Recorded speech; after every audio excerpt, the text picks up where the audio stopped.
Langkah untuk mengurangi beban Android yang pertama adalah lakukan uninstall aplikasi yang tidak begitu penting dan menyita ruang memori yang cukup besar. Caranya kita ke pengaturan, kemudian kita klik aplikasi, ini menu yang di sini ini, klik aplikasi. Nah, kemudian kita cari beberapa aplikasi yang ada di Android kita yang memungkinkan menyita ruang cukup banyak atau tidak begitu penting kita pakai lalu kita uninstall. Ini saya contohkan YouTube Studio, ini saya klik lalu klik hapus instalan. Oke.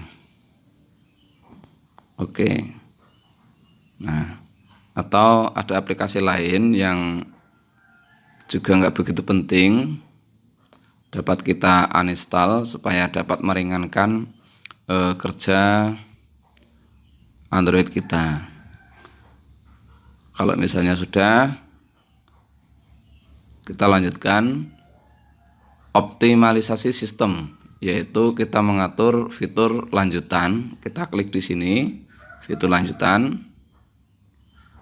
Kemudian kita cek apakah game launcher ini masih aktif atau tidak. Kalau masih aktif, dinonaktifkan saja yang ini. Kalau aktif, dinonaktifkan saja. Game tools kalau masih aktif juga dinonaktifkan saja. Nah, tuh kurangi animasi, dinonaktifkan saja. Ini cara meningkatkan fitur lanjutan. Kemudian yang berikutnya, cek kebiasaan digital. Nah, kita klik aktifkan sekarang, aktifkan sesuai jadwal, ini dinonaktifkan saja. Kemudian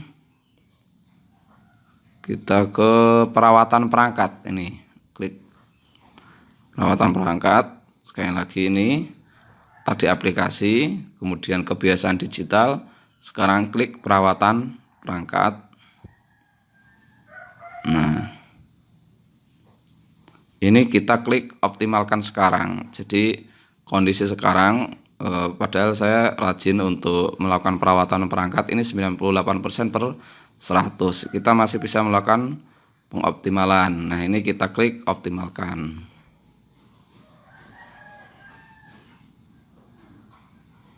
Nah, sehingga menjadi 100% optimal. Kita klik selesai. Kita kembali lagi. Nah, ini cara untuk mengoptimalkan Android. Yang kedua, kurangi beban memori. Kita pilih di sini, kita savingnya di mana? Kita klik, kemudian cari file saya. Ini gambar, kita kurangi. Jadi file-file yang ada di sini ini dapat kita kurangi, dapat kita hapus. Yang nggak penting ini kiriman-kiriman dari WhatsApp, ini dapat kita hapus semaksimal mungkin. Kemudian video-video kiriman dari WhatsApp yang nggak penting juga dapat kita hapus.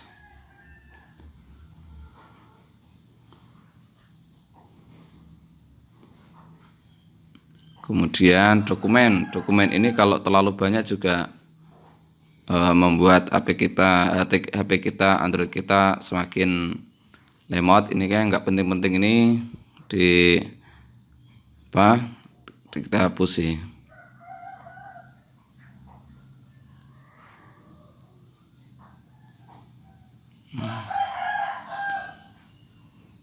Ini demikian cara untuk mengoptimalkan Android. Jadi yang pertama, uninstall aplikasi yang tidak begitu penting. Kemudian yang kedua, lakukan optimalisasi sistem, atur menu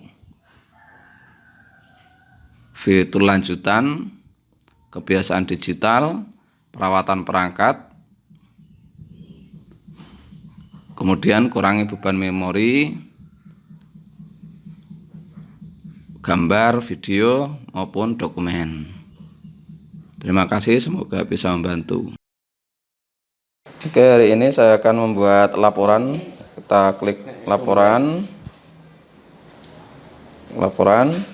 kemudian saya pilih isi rencana terlebih dahulu, saya tambah, saya pilih OK tanggal 15, saya pilih inisiatif, kemudian saya pilih fasilitasi. Saat ini saya berada di desa Kaliaman, desanya Kaliaman. Kemudian saya klik simpan.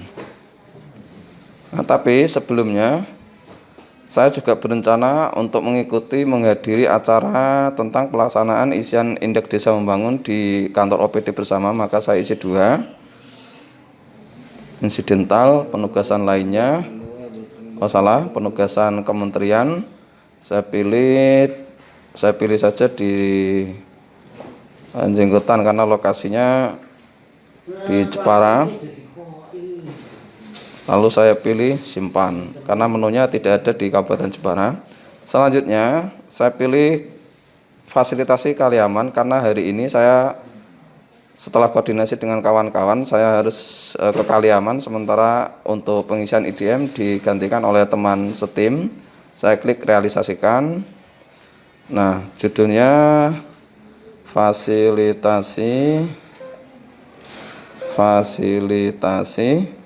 penyusunan laporan penyelenggaraan pemerintahan tahun 2020. Perannya sebagai pendamping. Kemudian catatannya 1, laporan tersusun sesuai peraturan yang ada. Kedua, beberapa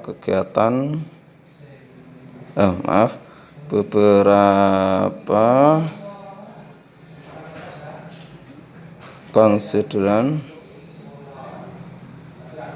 harus dilakukan penyesuaian.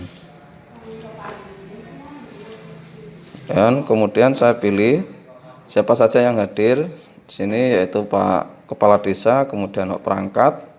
Kemudian saya pilih foto langsung dari kamera.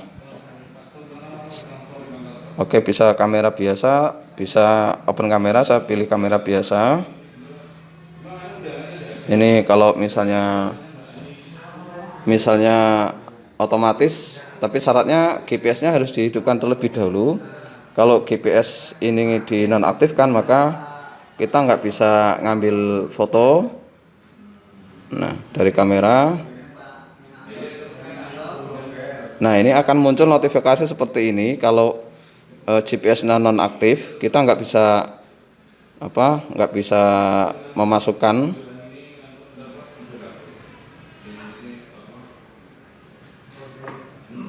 Nah, karena GPS tadi kita nggak aktif sehingga ini fotonya ditolak, maka jangan lupa setiap kali mengambil foto kita harus aktifkan GPS atau lokasi di menu ini.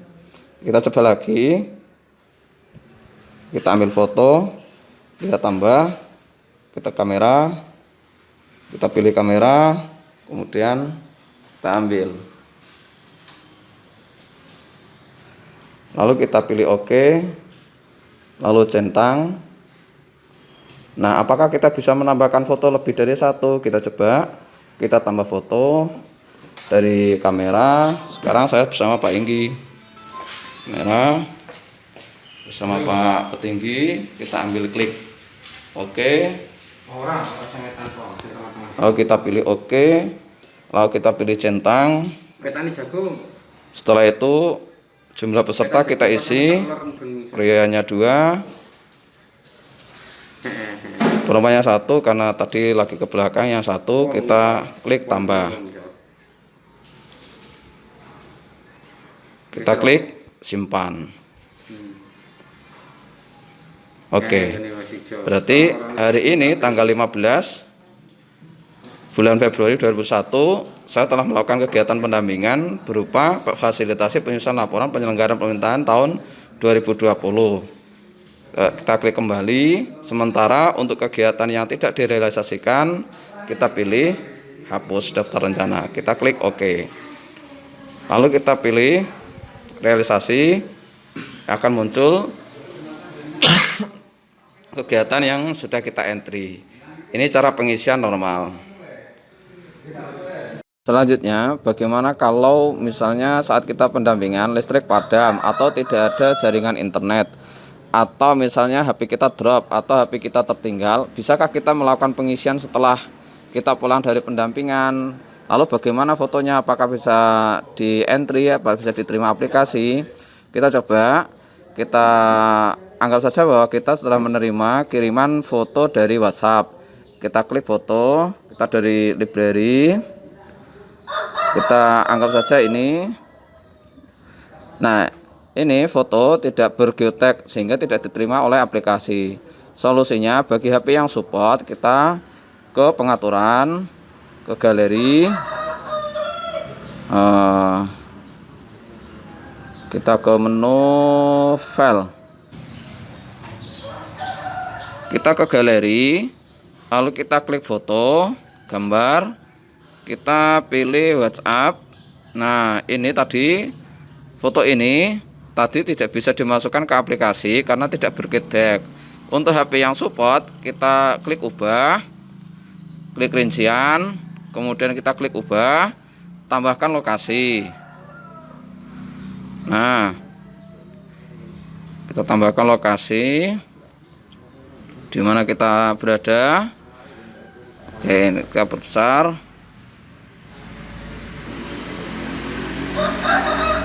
Kita klik.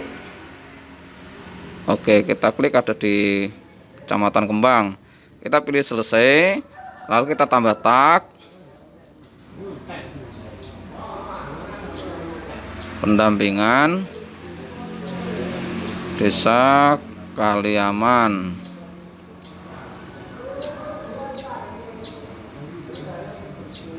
Selesai. Lalu kita pilih simpan. Kita kembali ke aplikasi. Nah, lalu kita klik tambah foto. Kita pilih dari library. Kita tunggu. Kita pilih foto yang ini.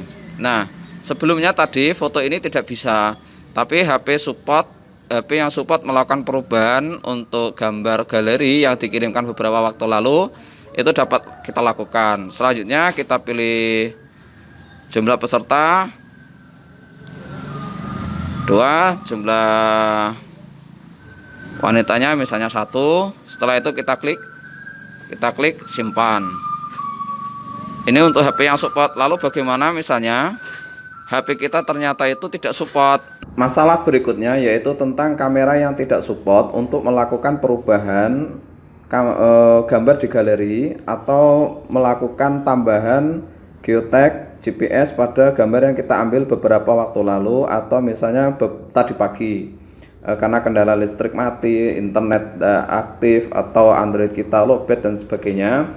Apa yang harus kita lakukan atau bagaimana solusinya? Nah, karena kita tidak bisa melakukan pengambilan langsung foto melalui aplikasi, Android kita juga tidak mendukung untuk melakukan perubahan atau penambahan geotek pada gambar yang sudah kita ambil sebelumnya, maka langkahnya yaitu dengan memakai aplikasi eksternal. Kita pakai saja misalnya Open Camera atau Metadata Editor.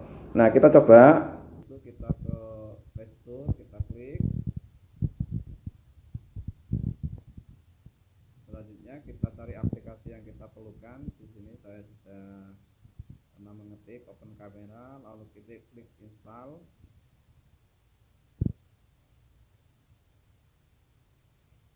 Kita tunggu sambil proses.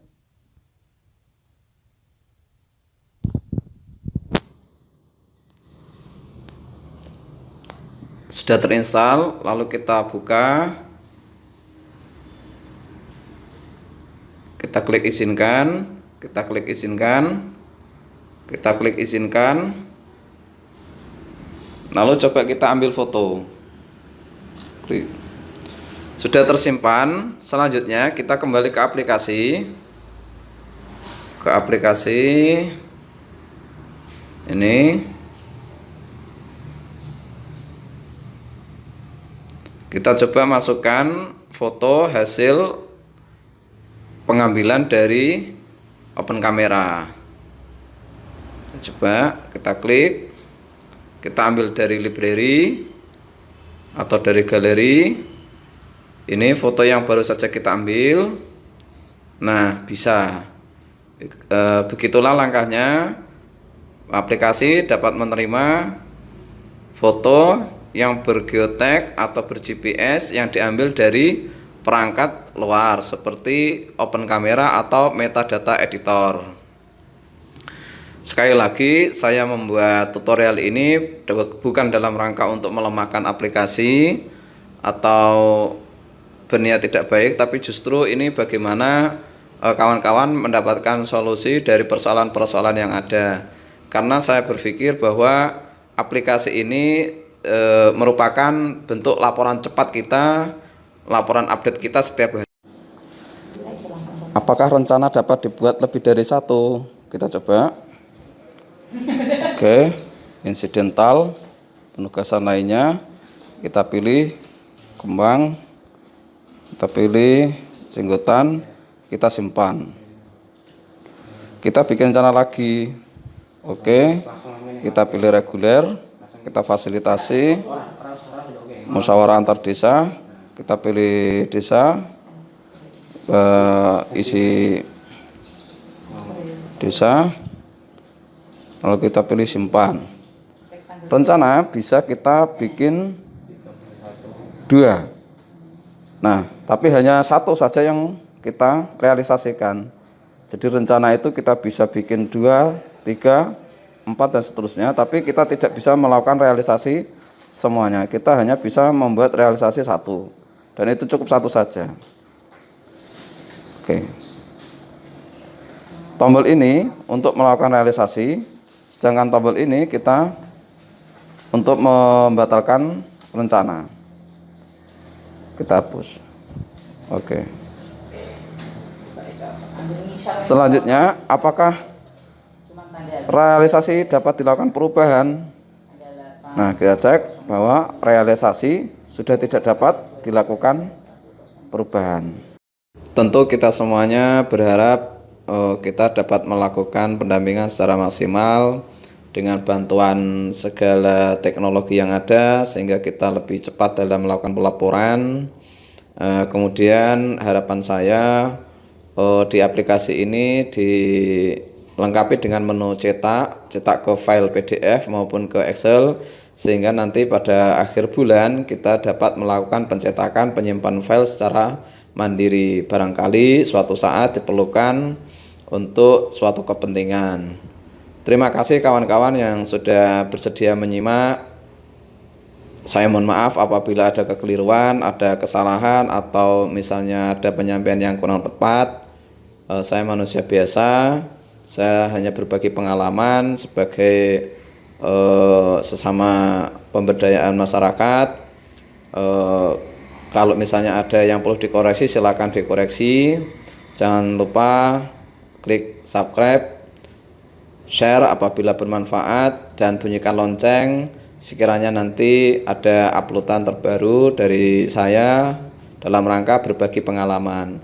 Terima kasih.